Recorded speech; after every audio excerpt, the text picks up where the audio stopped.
il faut essayer d'établir la liste des candidats. Mais lorsque les résultats sont mis en cause, est-ce que ce n'est pas le processus qu'il faut revoir? Non, c'est-à-dire que pour en arriver au résultat, qui n'est que la proclamation, donc, enfin, lorsque vous terminez les phases, la première phase, la deuxième phase et la troisième phase qui doit aboutir, en fait, à la proclamation des résultats. Pour l'administration elle-même, il faut aller après dans la nomination, je crois, l'administrateur, donc la nomination, la titularisation, parce que c'est un concours de la fonction publique, donc de l'État.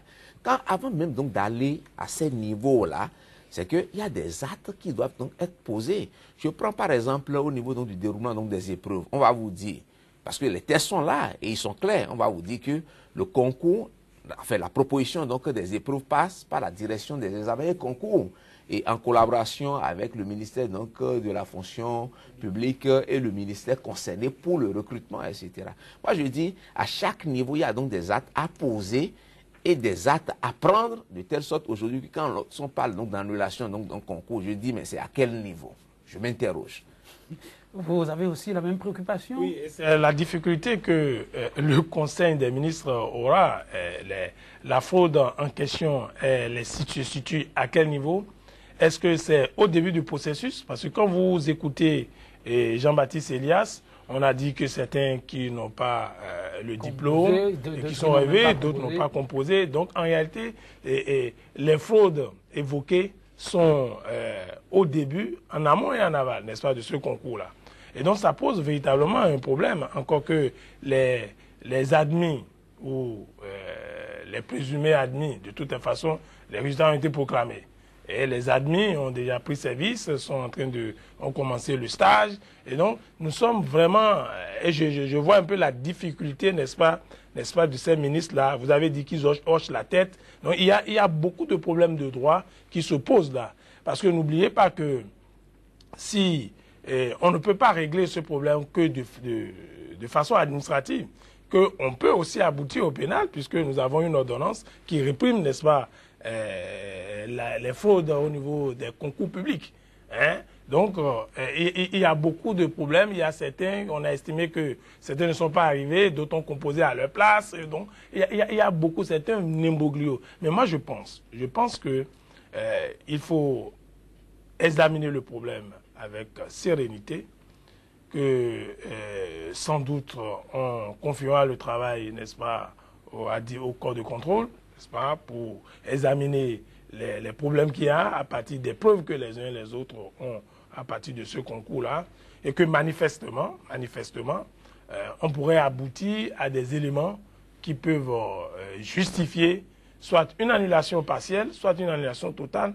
Mais ce qui est sûr, c'est qu'il s'agit d'un problème, auquel il va falloir apporter une solution, puisque nous avions... Mais Patrick, tu trouve derrière tout cet agissement, tout ce tollé, l'armée politique, vous voyez aussi? Évidemment. Alors que les élections sont terminées. Oui, les élections sont terminées. C'est parce que les élections sont terminées que le gouvernement ne peut pas se mettre sous la pression des ONG. Et que là, nous sommes dans le droit administratif. Et que pour l'annuler, il y a des procédures. Il faut relever des irrégularités. Et ces irrégularités, ce ne sont pas les émotions à la télé.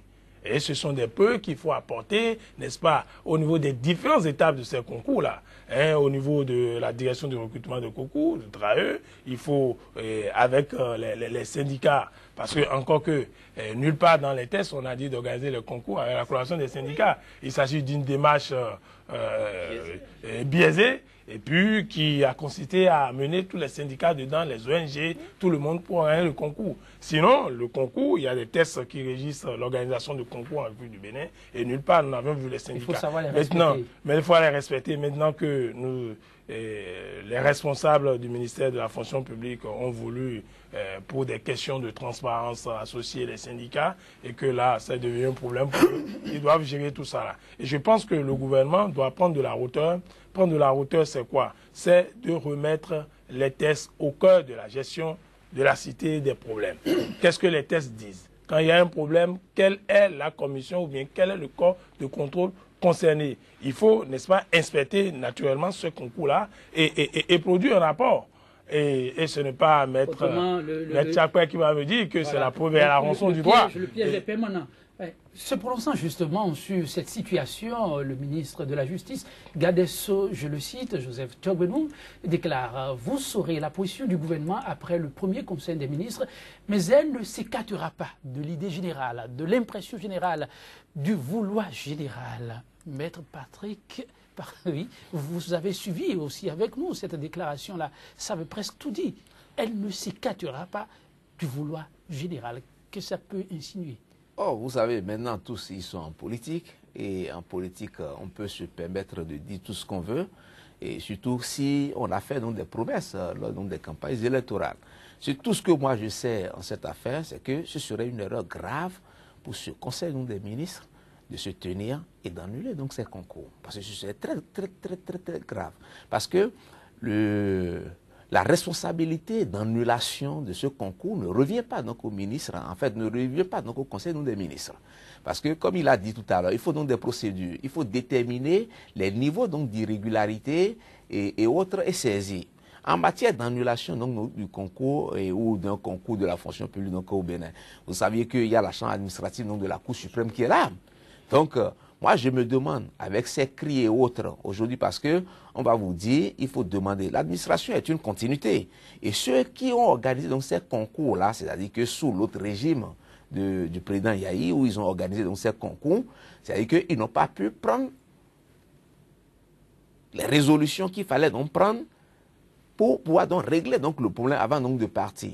Aujourd'hui, tous ceux qui ont crié, sont-ils encore donc dans les délais pour saisir donc la chambre administrative donc de la Cour suprême pour pouvoir donc obtenir l'annulation? Vous posez justement un problème sérieux ici. Oui. Est-ce qu'ils sont dans les délais? Est-ce qu'ils sont donc dans les délais? On ne se retrouve pas dans les délais. Est-ce que le Conseil des ministres n'apparaît pas comme une instance quand même supra pour prendre les décisions qui s'imposent? Je vous donne un exemple très simple en matière d'organisation donc de concours.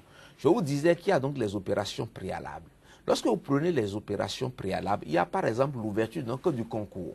Or, pour ouvrir le concours, si vous voulez, c'est-à-dire il faut un arrêté interministériel. Et un arrêté interministériel qui ouvre donc le concours, alors que ça fait partie donc des actes administratifs à prendre dans le cadre de ce concours-là, parce que le Conseil des ministres dit, et je demande le recrutement de 5 agents ou de 10 agents au profit donc de tel ministère. Mais l'organisation pour le recrutement revient donc à ce ministère ou au ministère, en fait, aux organes chargés donc de l'organisation de ce concours, où il faut procéder à l'ouverture donc de ce concours. Pour ouvrir, il faut un arrêté ministériel. Ils vont prendre un décret en Conseil des ministres pour faire annuler donc un arrêté ministériel. Ça pose donc déjà un problème. L'administration civile, oui. Mais il faut rappeler que le ministre de la Justice est aussi un homme de droit, Maître Joseph Diogbenou, donc certainement connaisseur que l'homme a parlé. Quelle lecture faites-vous ou quel décryptage faites-vous de ces propos? Non, je pense que Maître Diogbenou a eu une position à la fois d'homme politique et d'homme de droit. D'homme de droit. D'homme politique, c'est que le Conseil des ministres ne s'écartera pas de la volonté générale. Ça, c'est une déclaration politique. Et pour l'homme de droit, c'est que ces concours doivent être examinés avec beaucoup de lucidité et de sérénité. Je pense que le Conseil des ministres ne se transforme pas en une juridiction administrative pour prononcer, n'est-ce pas, des sanctions ou pour faire le procès. Et encore qu'ils n'ont pas d'éléments, parce que ce n'est pas sur la base des rapports d'ONG qu'un Conseil des ministres statue pour dire « nous ne voulons pas annuler ». Et non, ce n'est pas possible. Pour l'annuler, il faut un rapport conséquent. Si nous sommes dans la phase administrative, et si éventuellement on décide de porter, n'est-ce pas, la responsabilité ou bien la question au niveau des juridictions, et M. Chapelle l'a évoqué tout à l'heure, au niveau de la chambre administrative, on verra. Mais pour l'instant, le Conseil des ministres va se statuer sur quoi? Sur quel rapport pour annuler? Sur le rapport du FONAC? Sur le rapport il n'y a pas. Et je pense qu'il faut, une fois encore, permettre, n'est-ce pas, au Conseil des ministres d'avoir des éléments solides qui soient revêtus, n'est-ce pas, du sceau institutionnel. Quand il parle du sceau institutionnel, on peut en avoir, soit d'une commission, de l'inspection générale des affaires administratives, que nous pouvons même avoir même que le BAG qui est le bureau d'auditeur général, puisse produire un rapport. C'est sur la base d'un rapport que le Conseil des ministres va se prononcer. Sinon, on devient, ça va devenir un gouvernement qui agit sur la clameur publique. Et puis, la clameur publique, elle étincelle. La clameur publique n'est pas la lumière.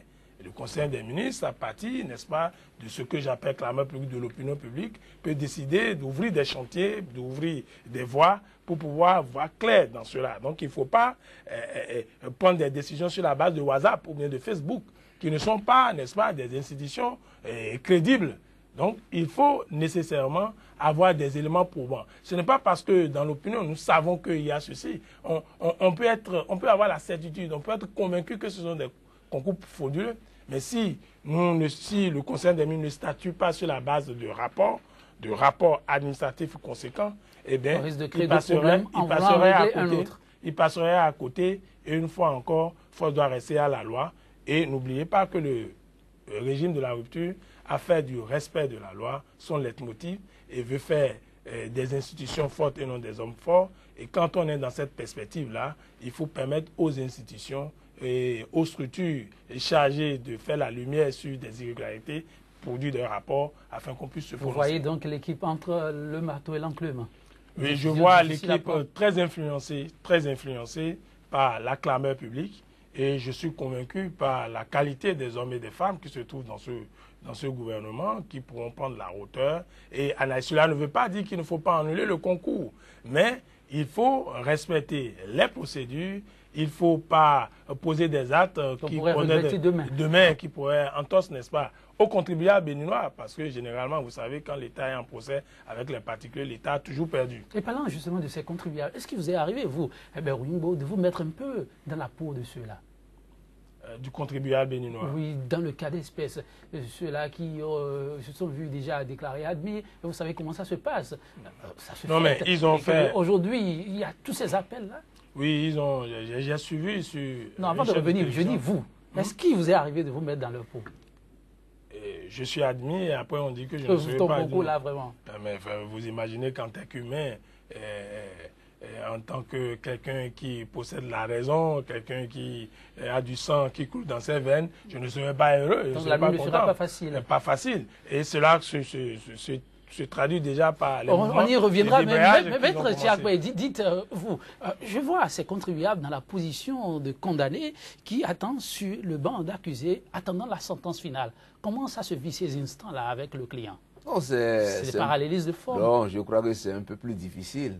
Parce que vous imaginez, quand on parle d'un concours frauduleux, où on est allé jusqu'à la proclamation des résultats, et vous voyez un peu, il y a des gens, tout n'est pas forcément faux dedans. Donc il y a des droits acquis déjà en jeu.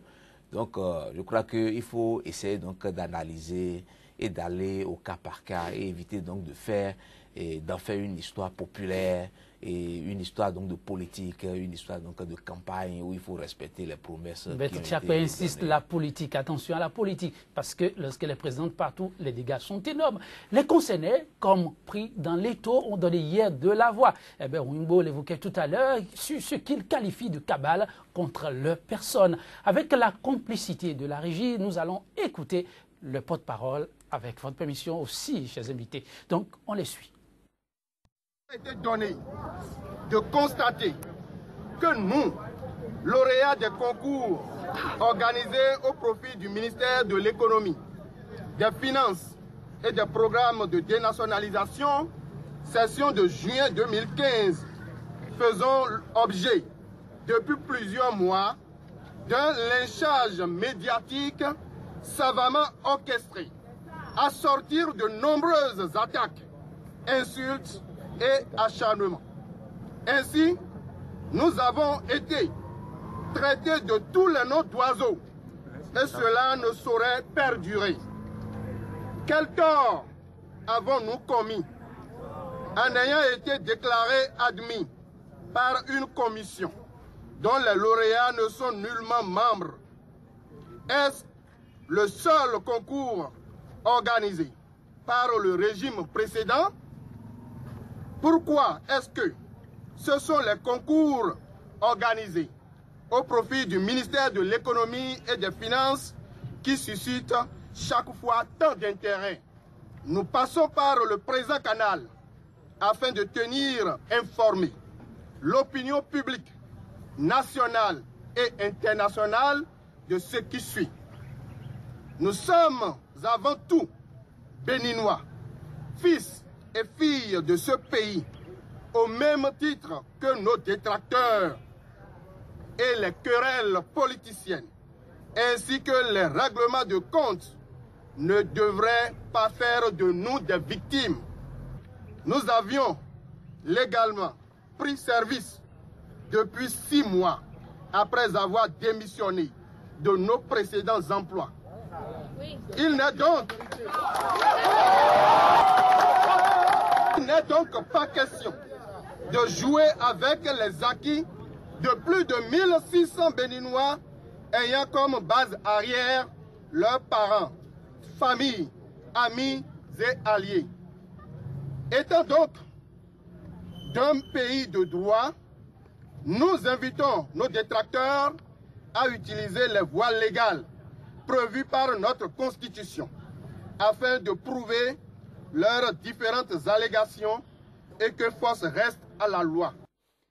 Oui, Albert Wimbo, depuis 6 mois déjà en fonction, ils ne comprennent pas tout ce lynchage médiatique orchestré contre leur personne. Il y aurait des mains invisibles. Bon, il parle de lynchage médiatique. Bon, je comprends que c'est sur le coup de l'émission, de l'émotion, qui parle de lynchage médiatique. Ils ne sont pas lynchés.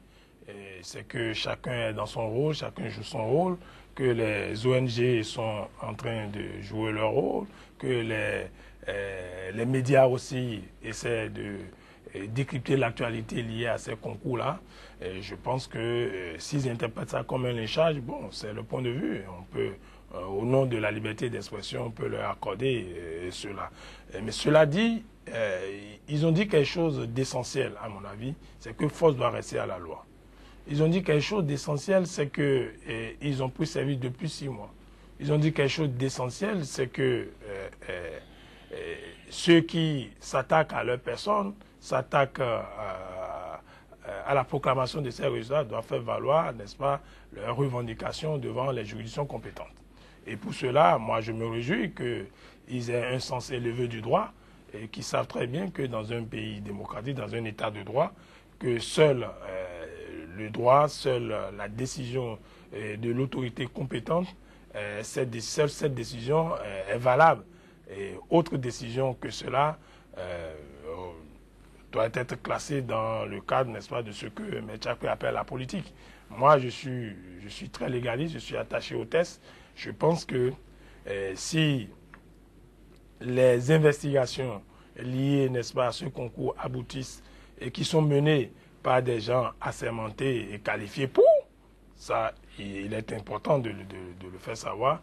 Eh bien, si on aboutit à ce que tout le concours, ou bien partiellement, ou bien au cas par cas, si on arrive à faire au cas par cas, si on trouve des conclusions qui les mettent en situation de déposer le tablier, ils déposeront le tablier. Maître Tchakwe, vous les avez suivis et les mots devant l'homme de droit ont beaucoup de sens.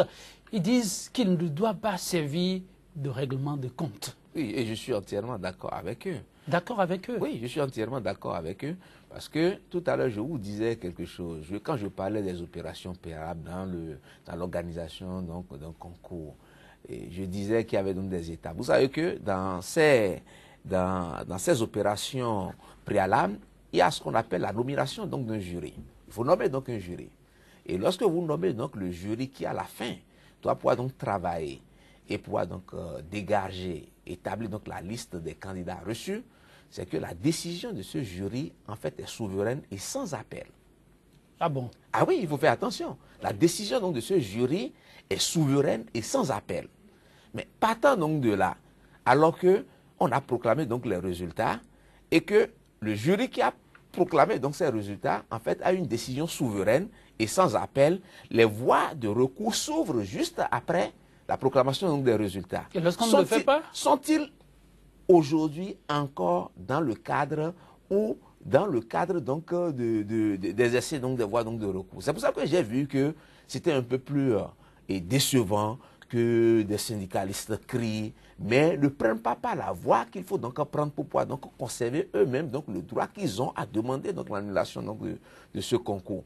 Donc moi je crois aujourd'hui, même le décret que prendrait éventuellement le Conseil donc des ministres pour dire j'annule donc ce concours. Ça peut être attaqué. Non, ça ne peut pas être attaqué. Ça va être annulé également par la Chambre administrative donc de la Cour suprême parce que pour violation du principe donc de la légalité. Parce que si les actes antérieurement posés au prix, dans le cadre de l'organisation de concours, n'ont pas été rapportés par les mêmes ministres parce qu'ils ont trouvé des irrégularités ou bien ça n'a pas été contesté par les intéressés et qu'on en arrive à une décision souveraine, en réalité, de ce jury, d'accord, qui a proclamé donc les résultats, qui ont laissé même les gens rentrer dans la deuxième phase. Parce que tout à l'heure, j'ai compris, c'est-à-dire que la nomination et la titularisation, c'est-à-dire que la nomination, c'est quoi? C'est-à-dire on met à disposition ceux qui ont été recrutés au service qui devraient donc les utiliser, on les met à disposition.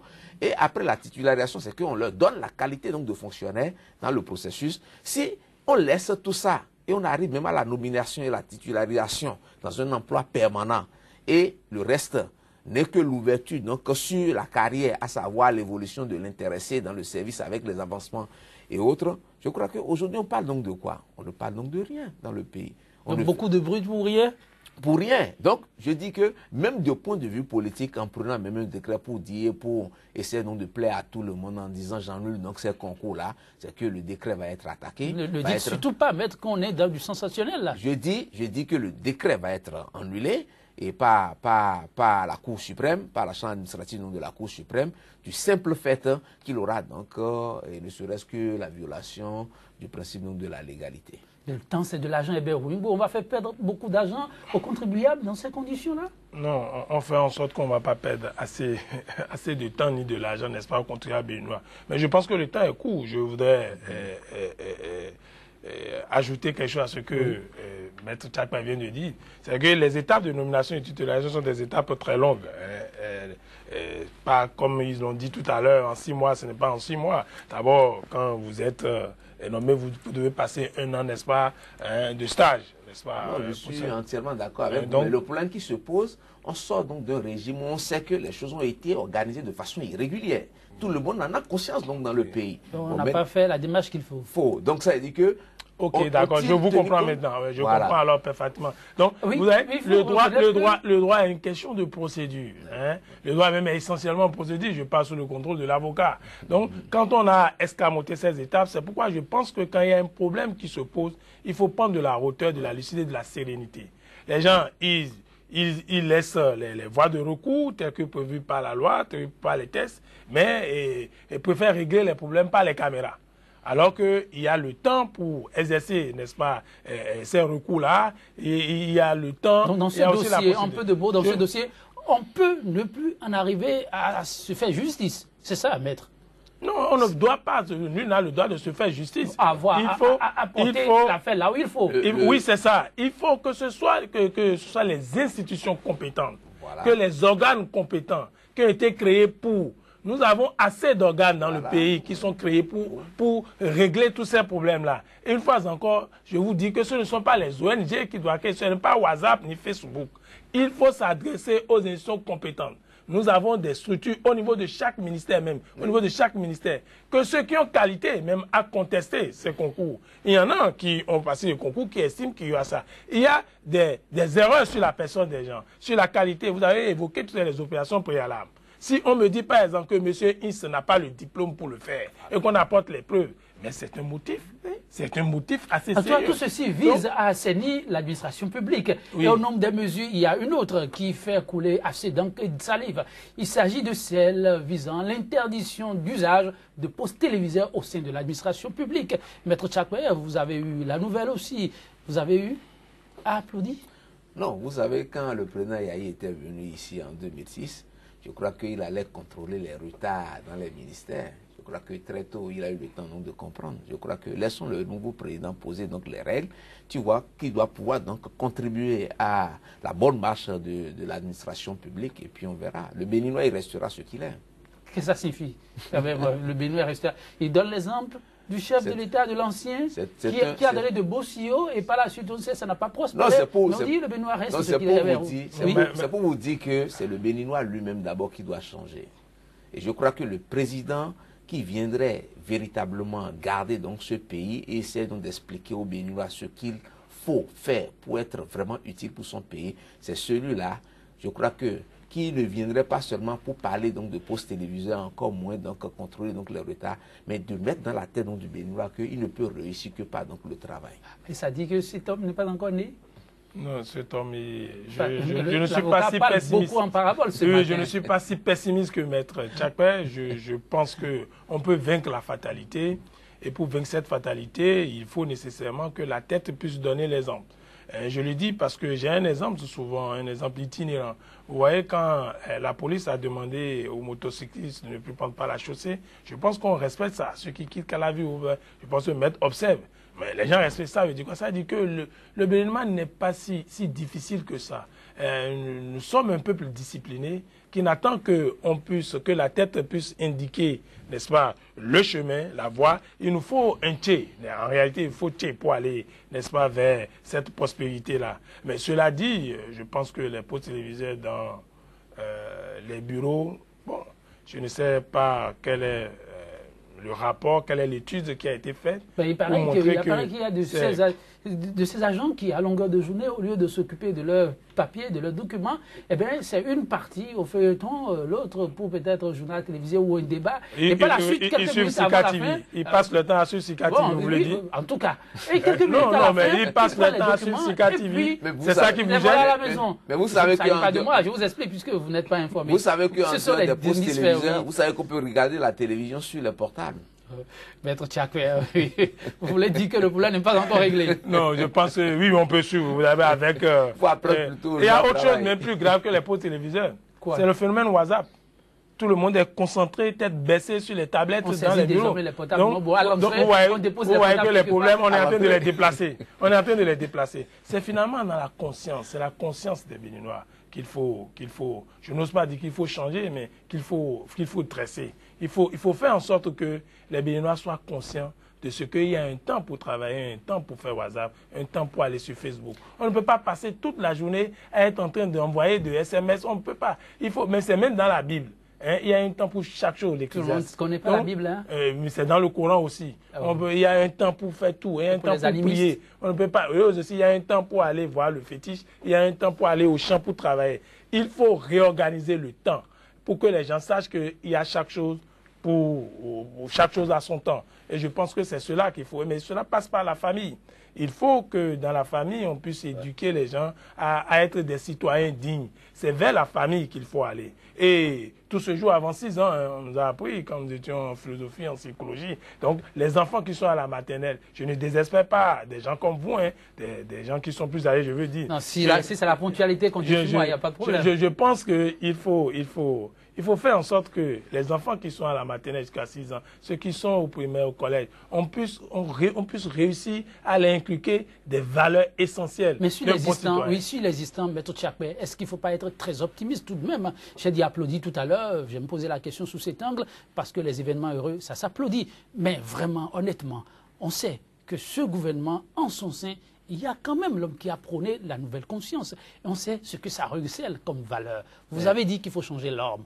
Est-ce qu'on n'a pas, avec cette équipe-là, une certaine chance d'aller de l'avant? Vous savez, l'homme qui avait prôné, qui prône encore la nouvelle conscience, vous voulez parler du ministre Koupaki? Tout à fait. Vous savez qu'il était dans l'équipe de 2006. Comme on dit, on peut changer. Parce que j'avais critiqué à l'époque, parce que déjà, en place, en lieu et place donc, de la nouvelle conscience à l'époque, il parlait de la réforme donc, des mentalités donc, des Béninois. C'était le thème qu'il avait utilisé. Et je crois que les gens absolument doivent prendre non par là et pas cette nouvelle conscience. Aujourd'hui, on trouve peut-être qu'il n'avait pas eu le temps véritablement d'avoir vraiment les mains libres face à un patron qu'il avait pendant ce régime-là donc de travail. Bon, on verra maintenant si il pourra quand même nous apporter encore quelque chose, parce que je crois que ce qu'il dit est incontournable. Quand il parle donc de c'est incontournable. La réforme donc des mentalités, la nouvelle conscience, c'est indispensable, c'est indispensable aujourd'hui. René Koupaki, le numéro 2 du gouvernement, d'aucuns disent que c'est plutôt le moteur du gouvernement. Alors, le Bénin n'a-t-il pas la chance d'imprimer encore une nouvelle marque pour sa démocratie? C'est possible. Il n'y a de richesse que d'hommes. Je pense qu'il faut remettre l'homme au cœur de l'action de développement, et l'ancien Premier ministre Koupaki, au cours de sa campagne, a développé, n'est-ce pas, de belles idées en ce qui concerne la conscience.